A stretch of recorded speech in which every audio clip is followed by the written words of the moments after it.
Have you ever felt the scorching heat of an emotion you couldn't control?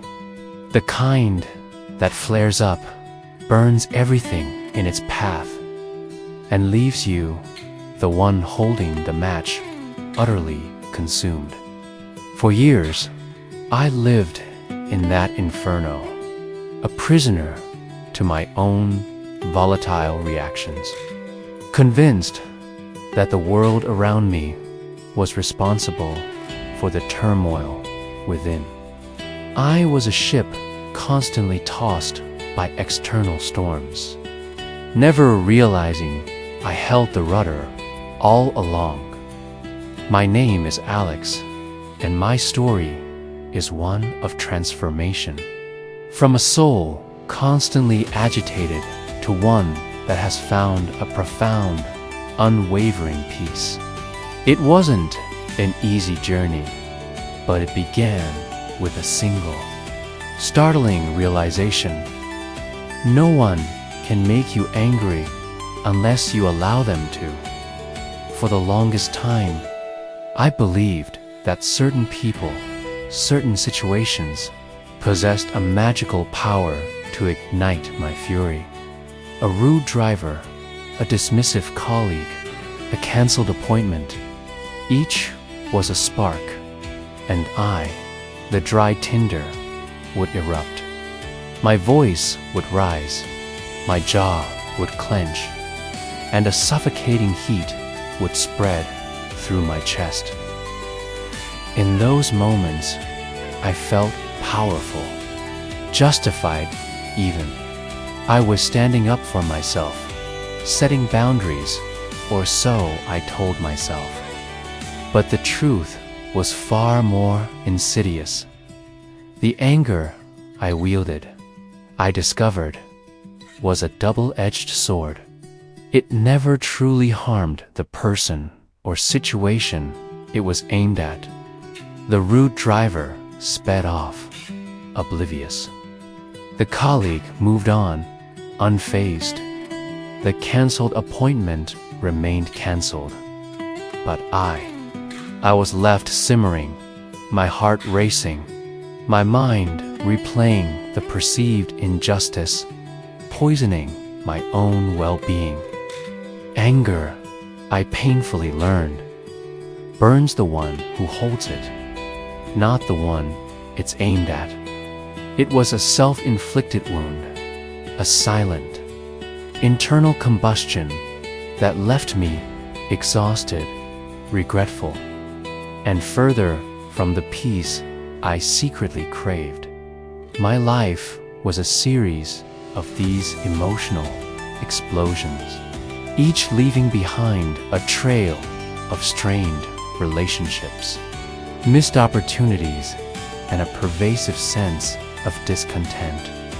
I saw life through a perpetual haze of frustration, my vision clouded by the dust kicked up by my own reactions. I yearned for clarity, for a quiet mind, but it felt perpetually out of reach. How could I find peace when the world was so inherently irritating? The turning point arrived, as it often does, not in a grand revelation, but in a quiet, humbling moment. I had just had a particularly explosive argument with my sister, Sarah, over something trivial. In the aftermath, as I paced my apartment, stewing in my righteous indignation, I caught a glimpse of my reflection. My face was contorted, my eyes narrowed, a mask of bitterness. It was ugly, and it wasn't Sarah's fault. It was mine.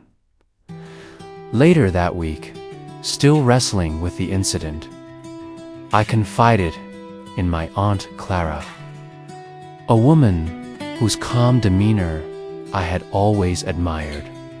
She listened patiently, a gentle smile playing on her lips.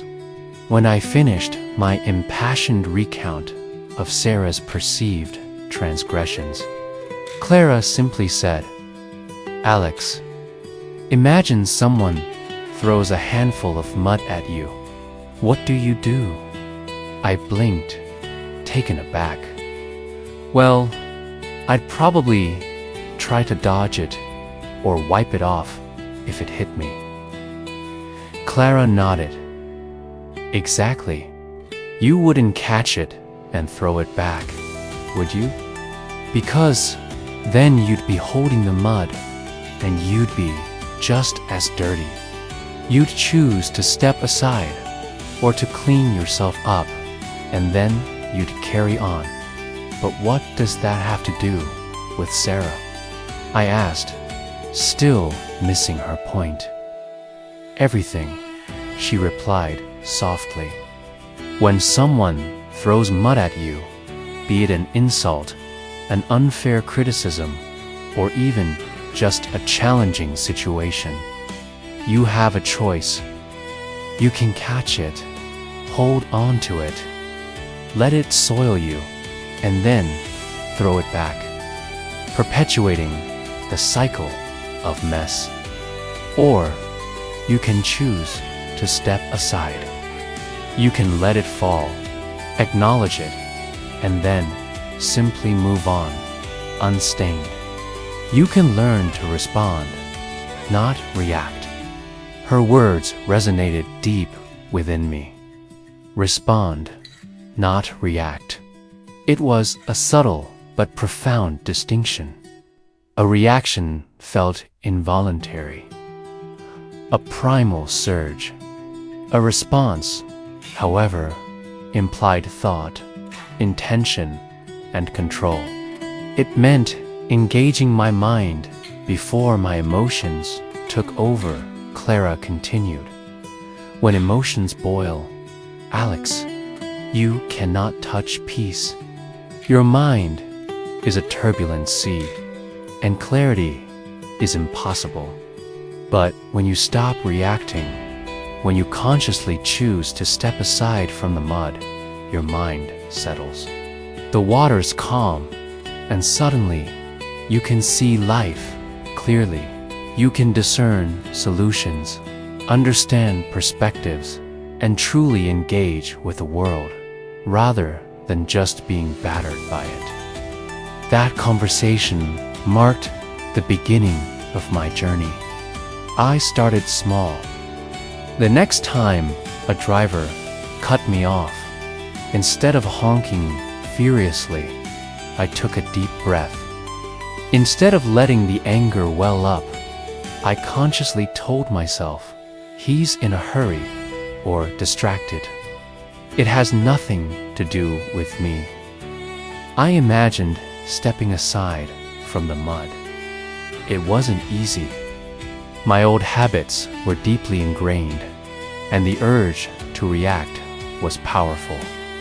But each time I chose a different path, even if imperfectly, I felt a tiny shift, a loosening of the grip anger had on me.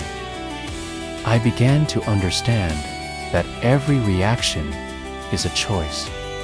We often feel like victims of our emotions, but we are, in fact, the architects of our internal experience. We can choose peace over pain. It's not about suppressing feelings, but about acknowledging them and then consciously deciding how to act. It's about recognizing that the initial surge of anger is a sensation, and like all sensations, it will pass unless we feed it, unless we hold on to it. Clara often reminded me, true strength is not yelling the loudest. Alex, true strength is staying calm when the world tries to shake you. It's maintaining your inner equilibrium when external forces attempt to throw you off balance. This became my mantra. I started practicing mindfulness, observing my thoughts and emotions without judgment. without immediately identifying with them. I learned to create a space between the trigger and my response. In that space lay my freedom. In that space, I found the power to choose. It wasn't an overnight transformation. There were days I slipped, days I let the mud stick, days I felt the familiar burn of anger. But each time, I remembered Clara's words, and I recommitted. I realized that the goal wasn't to eliminate anger entirely, an impossible and perhaps unhealthy pursuit, but to control my relationship with it. It was about not letting it control me.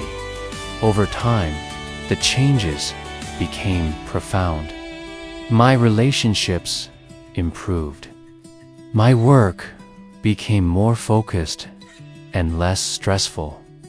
The constant hum of anxiety and frustration that had been my background noise for years began to fade, replaced by a quiet confidence. The world around me didn't change. Rude drivers still existed. Deadlines still loomed. Disagreements still arose. But I had changed.